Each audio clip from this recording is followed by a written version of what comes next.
Hello friends, இன்னைக்கு நம்ம இங்கிலீஷ்ல பேசலாங்கிற நிகழ்ச்சியில என்னெல்லாம் பார்க்க போறோம், புதுசா என்ன விஷயங்கள்லாம் செய்ய போறோம், என்ன மாதிரியான சென்டென்சஸ், என்ன மாதிரியான வாக்கியங்கள் அமைக்க போறோம் அப்படின்னு பார்க்கறதுக்கு முன்னாடி சின்னதா ஒரு நினைவூட்டல், ரீகால் அப்படிங்கிறதோட ஸ்டார்ட் பண்ணிடலாம் இல்லையா? பிகாஸ் ரீகால்ங்கிறது ரொம்ப முக்கியமானது. எதுக்காக ரீகால் பண்றோம்? பழைய நம்ம என்ன படிச்சோம், என்ன ப்ராக்டிஸ் பண்ணோம் அப்படிங்கிறத நினைவூட்டல் செய்யும் போது இப்ப நம்ம கொண்டு போறதை கிக் ஸ்டார்ட் பண்ண ஈஸியா இருக்கும் இல்லையா? ஸோ அப்படி இருக்கும் போது ஏற்கனவே நம்ம என்ன படிச்சோம், டென்சஸ், அதாவது காலங்கள் அப்படிங்கிற ஒரு விஷயத்தை பத்தி பார்த்துக்கிட்டு இருக்கோம் இல்லையா? சோ இந்த காலங்கள் அப்படிங்கும் போது நமக்கு எவ்வளவு விஷயங்களை கொடுத்துட்டு இருக்கு. அதுல 12 வித்தியாசமான காலங்களை பத்தி சொல்றோம். நம்மளை பொறுத்த வரைக்கும் 3 காலங்கள் தானே, நிகழ்காலம், எதிர்காலம், இறந்த காலம், இந்த 3 தானே இருக்கு அப்படின்னு நம்ம சொல்லுவோம். ஆனா இந்த 3த்தையுமே நம்ம என்ன பண்றோம், பிரிச்சு பிரிச்சு பிரிச்சு பேசுறோம். அந்த பிரிச்சு பேசுறது அப்படிங்கிறது தான் நம்ம என்ன பண்ணுவோம்னா, நம்ம 12 காலங்களா பிரிப்போம் நம்ம. சோ 12 காலங்களா பிரிக்கிறதா ஃபியூச்சர் டென்ஸ், அதாவது 12 டென்சஸ் 12 கைண்ட்ஸ் ஆஃப் டென்சஸ் தான் நம்ம பிரிச்சுக்கிட்டு இருப்போம். அப்படி அந்த கைண்ட்ஸ் ஆஃப் டென்சஸ் வரது தான் நம்ம எதை பத்தி எக்ஸ்க்ளூசிவா பாக்குறோம், ஃபியூச்சர் பெர்ஃபெக்ட் டென்ஸ்ன்றத. ஒவ்வொரு டென்ஸுமே ஒவ்வொரு ரூலை கொடுத்துட்டு இருக்கு. அந்த ஒவ்வொரு ரூலுமே நமக்கு என்ன பண்ணிட்டு இருக்கு, ஒவ்வொரு டிஃப்ரெண்டான சென்டென்ஸ் மீனிங்கை நமக்கு ப்ரொவைட் பண்ணிட்டு தான் இருக்கு இல்லையா? அப்படி இருக்கும் போது இந்த ஃபியூச்சர் பெர்ஃபெக்ட் டென்ஸ்ல எக்ஸ்க்ளூசிவா நம்ம எதை பத்தி பார்த்துட்டு இருக்கோம், பாசிட்டிவ் சென்டென்சஸ். ஸோ நம்ம கிட்ட என்னெல்லாம் இருக்கு, பாசிட்டிவ், நெகட்டிவ், இன்ட்ராகேட்டிவ்ஸ்னு இருக்கு. ஸோ அதுல நம்ம குறிப்பா நம்ம வந்து பாசிட்டிவ் அப்படிங்கிற விஷயத்த பாக்குறோம். ஸோ இந்த பாசிட்டிவ் அப்படிங்கும் போது கொஞ்சம் நமக்கு எப்படி இருக்கும், எஃபெக்டிவா இருக்கும் அந்த சென்டென்ஸ் எழுதுறதுக்கு. அது நீங்க ஈஸியா புரிஞ்சுக்கிட்டீங்க, எழுத ஆரம்பிச்சிட்டீங்கன்னா நெகட்டிவ் மாத்துறதுக்கும் இன்ட்ராகேட்டிவ் மாத்துறதுக்கும் ரொம்ப சுலபமா செஞ்சிடலாம். ஓகே மேம், இப்ப நமக்கு ரூல் தெரிஞ்சிருச்சு, நம்ம பாசிட்டிவ்ல எழுத போறோம். அதுக்கப்புறம் நமக்கு வேற என்ன வேணும்னா வெர்ப் ஃபார்ம் அப்படிங்கிறது வேணும். V1, V2, V3 அப்படிங்கிறது. ஸோ எந்த ரூலுக்கு என்ன ஃபார்மேஷன்ஸ் வேணுமோ அதை அடிப்படையா நம்ம யூஸ் பண்ண போறோம். அது இல்லாம முன்னாடி என்ன இருக்கு, சப்ஜெக்ட் அப்படின்றது இருக்கு. சப்ஜெக்ட் நமக்கு வேணும், யாரை குறிக்குது, எதை குறிக்குது அப்படிங்கிறது வேணும். ஸோ ஒரு வாக்கியத்தை அமைக்கிறதுக்கு நமக்கு இவங்கெல்லாம் வேணும். ஒன்ஸ் இவங்களெல்லாம் கலெக்ட் பண்ணதுக்கு அப்புறம் நம்ம என்ன பண்ணணும், ஆப்வியஸா ரீஅரேஞ்ச் பண்ணணும். யார் முன்னாடி வருவாங்க, யார் பின்னாடி வருவாங்க, ரீஅரேஞ்ச் பண்ணா வாக்கியம் கரெக்டா அமைஞ்சிரும் இல்லையா? அப்படி இருக்கும் போது இன்னைக்கான சென்டென்ஸ் என்ன, இன்னைக்கான டென்ஸ் என்னன்றதை நம்ம பார்ப்போம் வாங்க. ஸோ நம்ம பார்த்துட்டு இருக்கிறது எக்ஸ்க்ளூசிவா எதை பத்தி, future perfect tense.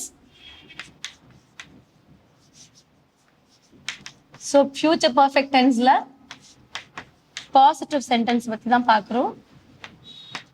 So positive, negative, future tense எதுவா இருந்தாலும் யார் வேணும், நமக்கு வெர்ப் ஃபார்ம் அப்படிங்கிறது வேணும் இல்லையா? ஸோ வெர்ப் ஃபார்ம்னும் போது V1, V2, V3 அப்படிங்கிறது தான். ஸோ V1, V2, V3ங்கும் போது ஒவ்வொன்றும் இண்டிகேட் பண்ணுது. அப்போ V1 வரும்போது யாரை குறிக்குதுன்னா ப்ரெசன்ட், V2 வரும்போது பாஸ்ட், V3 வரும்போது பாஸ்ட் பார்ட்டிசிபிள். அப்போ V1ங்கிறது நான் இன்னைக்கு என்ன வெர்ப் ஃபார்ம்னா லீவ் அப்படிங்கிறது தான். லீவ் அப்படிங்கிறது வந்து ஜென்ரலா நம்ம எங்க பயன்படுத்துவோம், நம்ம லீவ் எடுக்கிறதுல கூட பயன்படுத்துவோம் இல்லையா? அப்ப லீவ் அப்படிங்கிறது விடுப்பு அப்படின்னு சொல்லுவாங்க. இங்க நம்ம என்ன சொல்றோம்னா விடு அப்படிங்கிறது தான். ஜஸ்ட் லீவ், அது விடு அப்படிங்கிறது. ஜஸ்ட் லீவ் ஹர், அவளை விட்டுரு அப்படிங்கிறது. ஸோ அந்த மாதிரி அப்ப விடு அப்படிங்கிறது. ஸோ V2 வரும்போது லெஃப்ட் அப்படிங்கிறது தான். So left. V3 வரும்போது நம்ம என்னதான் சொல்லுவோம், லெஃப்ட்ங்கிறது தான் சொல்லுவோம். ஸோ V1, V2, V1 வந்து விடுன்னு சொல்லியாச்சு. V2 அண்ட் V3ங்கிறது வந்து விட்டு அப்படிங்கிறது தான். ஸோ விட்டு அப்படிங்கறத வந்து நீங்க என்ன பண்ணிக்கலாம்னா எழுதும் போது, அதாவது விட்டேன், இல்ல விட்டு இருப்பார்கள், அந்த மாதிரி நம்ம சொல்லிக்கலாம். பட் ஆனா நம்ம ஜென்ரலா சொல்லும் போது விடு, விட்டு அப்படிங்கறத வித்தியாசப்படுத்தி நம்ம சொல்றோம். ஸோ நமக்கு என்ன ரெடி ஆயிடுச்சு, இப்போ வெர்ப் ஃபார்ம் ரெடி ஆயிடுச்சு. இப்போ இந்த வெர்பை இண்டிகேட் பண்றதுக்கு என்ன வேணும், சப்ஜெக்ட் வேணும். சப்ஜெக்ட் யாரெல்லாம் இருக்காங்க நம்ம கிட்ட, I, we, you, he, she, they, it. So இவங்கெல்லாம் சப்ஜெக்ட்ல இருக்காங்க. ஸோ அப்போ ஒரு சப்ஜெக்ட் ரெடி, வெர்ப் ரெடி, இதுக்கப்புறம் ஃபியூச்சர் பெர்ஃபெக்ட் டென்ஸோடைய ரூல். ஸோ ரூல் வரும்போது என்ன ரூல் வரும், வில் ஹாவ்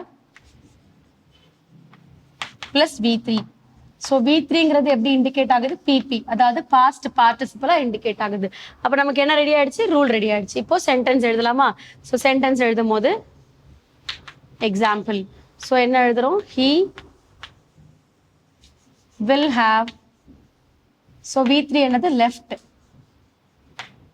ஸோ அப்ப he will have left. அப்ப என்ன ஆயிடுச்சு, அவன் என்ன சொல்லுது, விட்டு சென்றான், முடிஞ்சது. he will have left, அவன் விட்டு சென்றிருப்பான், முடிஞ்சது. ஸோ எதை விட்டு சென்றிருப்பான் அப்படின்னா நீங்க ஏதோ ஒரு திங் சொல்லலாம். he will have left his bag சொல்லலாம், இல்ல he will have left his bomb சொல்லலாம்.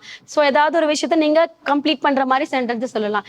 இல்ல அப்படிங்கும் போது நீங்க பிளேஸ் குறிக்கிற மாதிரியும் சொல்லிருக்கலாம். ஸோ அப்ப he will have left his, என்ன சொல்லலாம், left his சொல்லாம he will have left Japan. நான் என்ன பண்றேன், பிளேஸை இண்டிகேட் பண்ற மாதிரி பண்றேன். ஸோ அப்போ பிளேஸ் இண்டிகேட் பண்ணும்போது எப்படி நம்ம தமிழ்ல எப்படி வரும்னு பார்ப்போம். ஸோ அவன், ஸோ எதை விட்டு சென்றிருப்பான், எங்க இருந்து போயிருப்பான், அவன் ஜப்பான்ல இருந்து போயிட்டான் இல்லையா, ஜப்பானை விட்டு சென்றிருப்பான் இல்லையா. அப்ப அவன்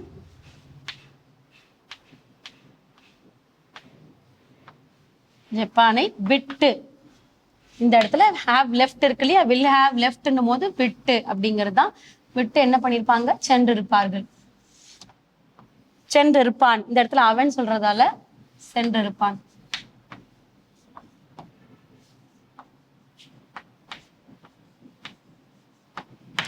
அப்போ அவன் அப்படிங்கறத குறிக்குது, இந்த இடத்துல ஹீ வர்றதால அவன். ஸோ ஃபர்ஸ்ட் வந்தாச்சு ஹீ. ஆஸ் யூஷுவல் இங்கிலீஷ்ல ஹீ தான், தமிழ்லயும் அவன் சொல்லியாச்சு. அதுக்கப்புறம் வில் ஹாவ் லெஃப்ட் வரும்போது எங்க வந்துட்டாங்க, லாஸ்ட்ல வந்துட்டாங்க, அதாவது தேர்டா வந்துட்டாங்க, சென்றிருப்பார்கள் அப்படிங்கிறது. இங்க நமக்கு எங்க வராங்க, செகண்டா வராங்க. ஜப்பானுங்கிறது எங்க வருது நமக்கு, இந்த இடத்துல வரும்போது செகண்டா வருது. எங்க தமிழ்ல பேசும்போது. அப்போ இங்கிலீஷ்ல பேசும்போது he will have left Japan, அவன் எங்க இருந்து போயிட்டான், ஜப்பான்ல இருந்து போயிட்டான். சோ அப்போ தமிழ்ல வரும்போது அவன் ஜப்பானை விட்டு சென்றிருப்பான் அப்படின்னு சொல்றது. இந்த இடத்துல அவன் ஒருத்தரை குறிக்கிறதால சென்றிருப்பான் அப்படின்னு சொல்லி சொல்றோம் நம்ம. அப்ப இன்னைக்கான வேர்ப் ஃபார்ம் ரொம்ப சிம்பிளா லீவ் லெஃப்ட் லெஃப்ட் தான்.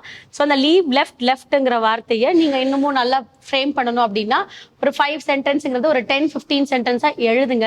எழுதுற சென்டென்ஸை கண்டிப்பா பேசி பழகுங்க. யாருமே பேச கிடைக்கலனாலும் கண்ணாடி இருக்கும் இல்லையா, ஸோ கண்ணாடி முன்னாடி பார்த்து நின்று பேசிட்டே இருங்க. ஏன்னா பிகாஸ் கண்ணாடி என்ன பண்ணாது, உங்களை இன்சல்ட் பண்ணாது. ஸோ அப்ப நீங்க கண்டினியூஸா நீங்க கண்ணாடி முன்னாடி பேசும்போது உங்களோட எக்ஸ்பிரஷன் எப்படி இருக்கு, நீங்க எப்படி ப்ரொனவுன்சியேஷன் பண்றீங்கன்ற எல்லா கேட்டகரிஸுமே ஈஸியா உங்களுக்கு புரிய வரும்.